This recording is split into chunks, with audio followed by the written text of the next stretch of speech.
नमस्ते, म छितेन तपाईहरुलाई स्वागत गर्छु मेरो च्यानलमा। अनि आज फेरि म डोनटको रेसिपी यीस्ट नराखिकिन कसरी बनाउने भनेर शेयर गर्न गइरहेको छु। मलाई आशा छ तपाईहरुले एकदमै मन पराउनुहुन्छ भनेर। यसको लागि मैले यहाँनिर मिडियम साइजको कपको 1 कप मनतातो दुध लिएको छु। एउटा अंडा पनि लिएको छु, नराख्नु पनि सक्नुहुन्छ। 3 चम्चा चाहिँ यहाँनिर मैले चिनी राखेको छु। 2 चम्चा घिउ बटर पनि लिन सक्नुहुन्छ। ठुलो चम्चाको 1 चम्चा बेकिङ पाउडर अनि अलिकति नुन पनि। अब यो दुधमा मैले अंडालाई राखे।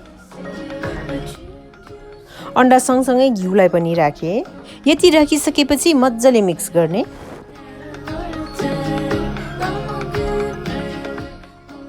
जब सबै सामग्री मज्जाले मिक्स हुन्छ तब चिनी राख्ने। चिनी सँगसँगै नुनलाई पनि राख्ने। अब मज्जाले चलाएर चिनीलाई बिलाउने।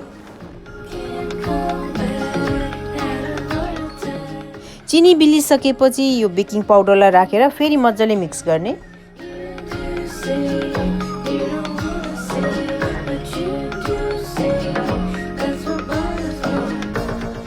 बेकिङ पाउडर मज्जाले मिक्स भएपछि यसमा म 2 कप मैदा राख्दै छु। पिठोलाई चपस्टिक अथवा चम्चाले अब यसरी मिक्स गर्ने।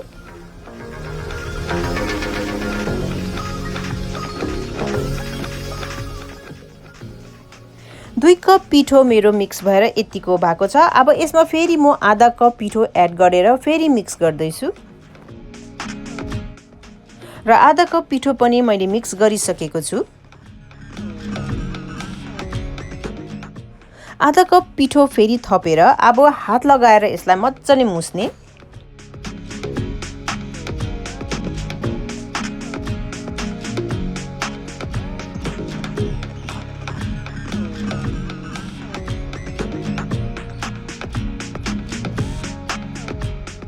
पिठो तपाईहरुले कम्ती गर्दै थप्दै यसरी मुस्दै जानु सक्नुहुन्छ जबसम्म एउटा सफ्ट डो तपाईहरुको रेडी हुँदैन तबसम्म।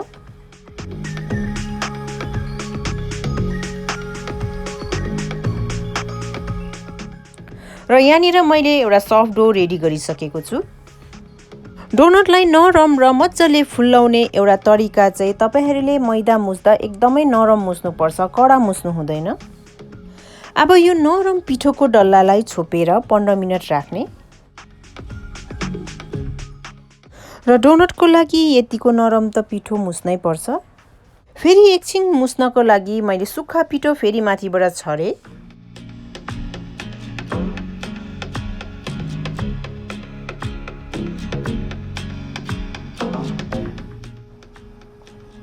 बोलमा एकछिन मुसिसकेपछि अब यहाँ चौकामाथि सारेर अब फेरि यसलाई यसरी हातले दल्दै एकछिन मुस्ने।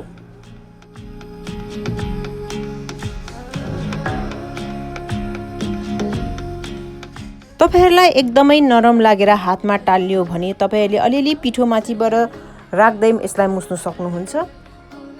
मिनेट जस्तो मैले मुसिसकेपछि यतिको डल्ला बनाएर अब यसलाई म 3 भागमा काट्दै छु।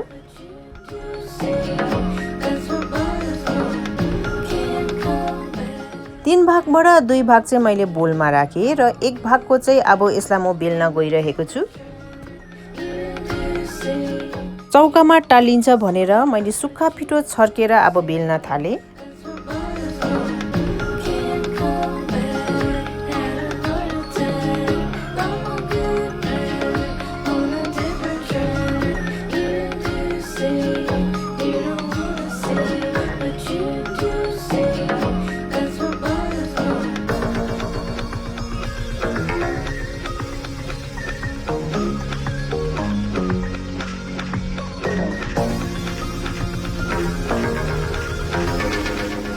एउटा ठुलो रोटी बेलेर मैले रेडी गरे, तर रोटी साह्रो पातलो राख्नु हुँदैन, यतिको मोटो राखेको छु।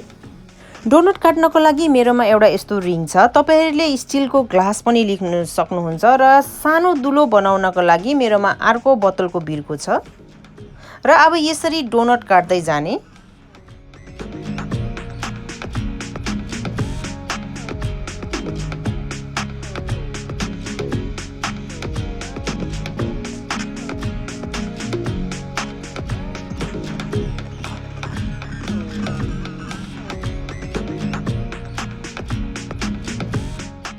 र र काटेर रेडी भएको डोनटलाई राख्नको लागि मैले प्लेटमा कम्ती पिठो छर्केर अब यो डोनटलाई एक एकवटा राख्दैछु।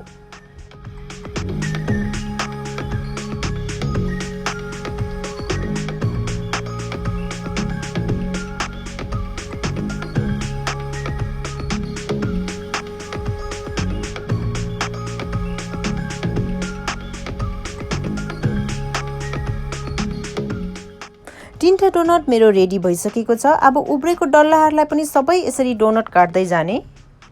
डोनट सँगसँगै मैले यो बीचको भागलाई पनि यहाँनिर राखेँ।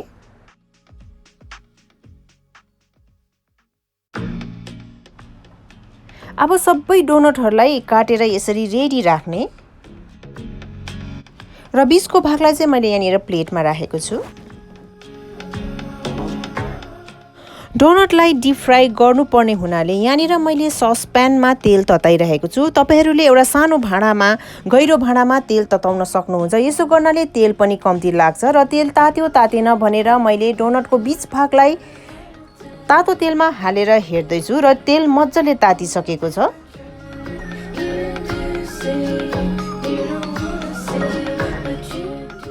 ग्यासको फ्लेम मिडियममा राखेर अब यो तातो तेलमा एक एकवटा डोनट राख्दै यसरी फ्राई गर्ने।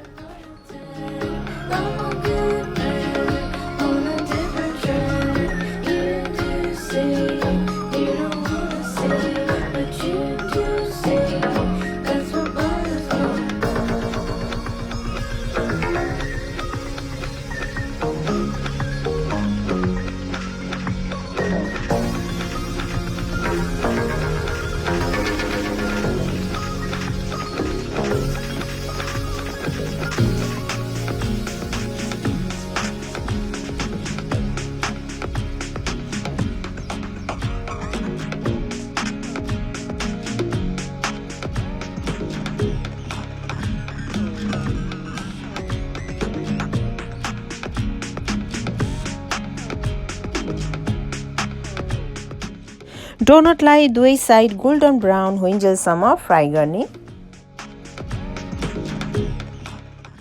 यसरी नै रहेको डोनटहरू सबै नै फ्राई गर्दै जाने। मलाई आशा छ तपाईहरूलाई आजको मेरो यो भिडियो पनि एकदमै मन पर्छ होला भनेर। अनि यीस्ट बिना पनि बेकिङ पाउडर हालेर यति राम्रो, यति नरम, यति मिठो डोनट बनाएर खानु सक्नुहुनेछ। घरमै सजिलोसँगले ट्राई गर्नुहोस् कस्तो हुन्छ अनि मलाई कमेन्ट पनि गर्नुहोस्। अनि यदि तपाईहरूलाई भिडियो मन परे भिडियोलाई लाइक गरिदिनुहोस्। तपाईहरूको साथीहरूसँग, तपाईहरूको फ्यामिलीहरूसँग सेयर पनि गरिदिनुहोस् है। यदि तपाईहरू मेरो च्यानलमा नयाँ हुनुहुन्छ भने प्लिज च्यानललाई सब्स्क्राइब पनि गरिदिनुहोस्। अनि इन्स्टाग्राम र फेसबुक पेजलाई फलो गर्नु चाहनुहुन्छ भने तपाईहरूले लिङ्क मेरो डिस्क्रिप्सन बक्समा पाउनुहुनेछ। Thank you, by by.